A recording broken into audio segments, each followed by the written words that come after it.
Meet John Dunne and Tom Farrell, two electrical engineers from Dublin. They have invented a cutting-edge technology called Verisma, which has the power to make the average internet connection work many times faster. Most of us know what it's like to watch a video online that keeps stopping and starting. Well, that's because there's too much congestion in the area. Tom and John have been working towards solving this problem. You can compare the internet and how networks work very much like what's going on around us here on O'Connell Street, where you have a lot of roads which are the equivalent of fibre optics interconnected with traffic lights, where you actually do your decisions and decide where your traffic needs to go. What we've invented is the technology, which means you can put it in more like a motorway.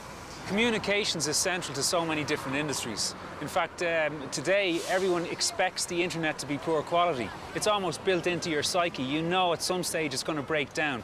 This is going to transform the internet whereby you can guarantee the quality of service. It changes the game completely. Who will be your customers? The customers are the telecom companies who will actually install and operate this equipment in their offices and provide the service to the users. So it'll be like Aircom in Ireland, you know, any of the big carriers across Europe, US, worldwide. Tom and John have spent the best part of 2 decades developing Verisma, since they first met in UCD as postgraduates. They now employ over 130 people in 2 development hubs in Dublin and Belfast. And the same core team which started with them way back in the mid-90s are still with them today. As Intune Networks has evolved, both Tom and John have discovered their inner entrepreneurs. I'd say that both of us have the ability to, if we see something that we don't think is being done right, we'll just take on the initiative and do it ourselves.